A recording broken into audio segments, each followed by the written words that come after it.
Welcome back to Our Chicago. I'm Judy Sue. Joining me now is Chauncey Rice, Associate Vice President of Government Relations with the Illinois Retail Merchants Association. And we are talking about what local merchants are expecting this holiday shopping season and what they're doing to get customers in the door. Good morning. Thanks so much for joining us.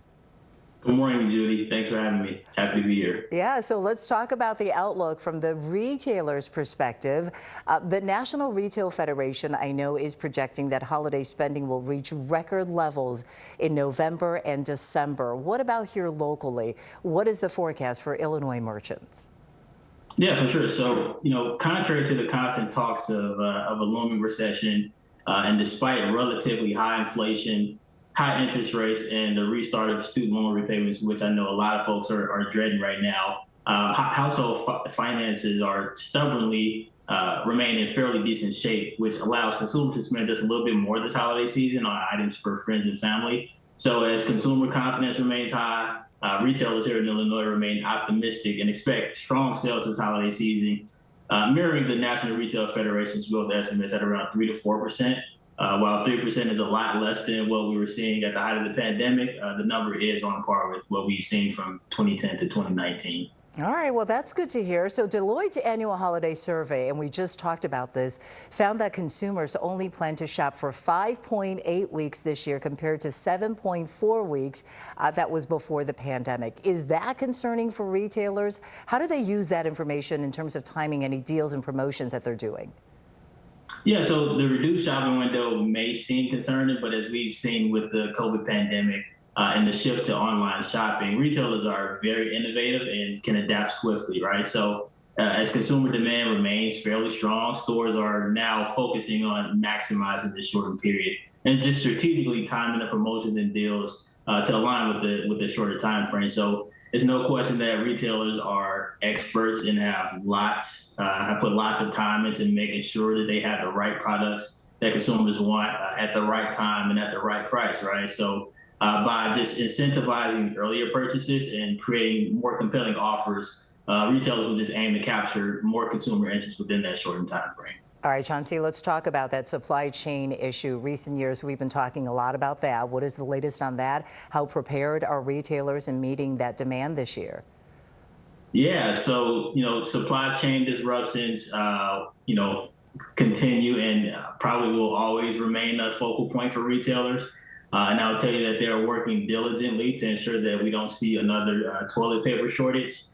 So, they're diversifying where they source their products, and changing the way they manage inventory, and more importantly, establishing stronger relationships with suppliers to navigate and hopefully help prevent some of the challenges that we've seen in the past. And by doing so, they just look to ensure a smoother flow of goods and in turn, get more products into the hands of consumers this holiday season. Okay, hopefully that all works out well. Studies also show that shoppers this holiday season, and this is good news for the retailers, that they're embracing a little bit more of the return to shopping in person versus just online. So what are you hearing from our local stores on what they're doing perhaps differently to keep that momentum going and get more shoppers in the door? So you're starting to see more and more that stores are placing an emphasis on enhancing the in-store experience. As consumers are increasingly looking for more than just that transaction, people are attracted to that unique and memorable shopping experience. So brick and mortar stores are prioritizing things like safety measures, providing more personalized services, and really leveraging technology to streamline the shopping process. It's no doubt that the retail landscape continues to evolve. And for those that prefer to shop in store now, a lot of the time it's not just about the product, but it's more so about going beyond just that transaction and building a stronger relationship with the customer that'll keep them coming back into the doors. And of course, following Black Friday, there is Small Business Saturday, which began back in 2010. How important has that day become for the state's small local businesses? Oh, yeah, for sure. I mean, it's no secret that, like many other states, and I'd say, like the entire country, that small businesses are the backbone of Illinois' economy. With, I believe, approximately somewhere around 99.6% of all Illinois businesses being small businesses. So it's imperative that we continue to support the mom and pops as their successes truly are, vital to the state's economy. So Small Business Saturday is extremely important for Illinois' local businesses, as it really serves as a platform for these smaller and, in some cases, maybe lesser known establishments. It gives them an opportunity to showcase what they offer while also fostering that community support. I think it's safe to say that consumers are increasingly valuing the impact of shopping local, and we at the Illinois Retail Merchants Association encourage everyone to support the local stores this upcoming Small Business Saturday if possible. Absolutely. Well, we really appreciate your time this morning. Chelsea Rice with the Illinois Retail Merchants Association. Thank you and happy holidays. Thank you. Happy holidays. Take care. That's right. Take care. And a reminder that after the big shopping weekend is, of course, Giving Tuesday, when people are encouraged to give to charitable causes.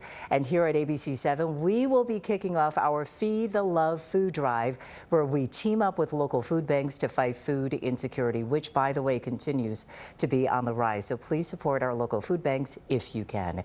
After a short break, we will be back with more news and weather. Watch breaking news on YouTube. Subscribe to ABC7 Chicago Eyewitness News.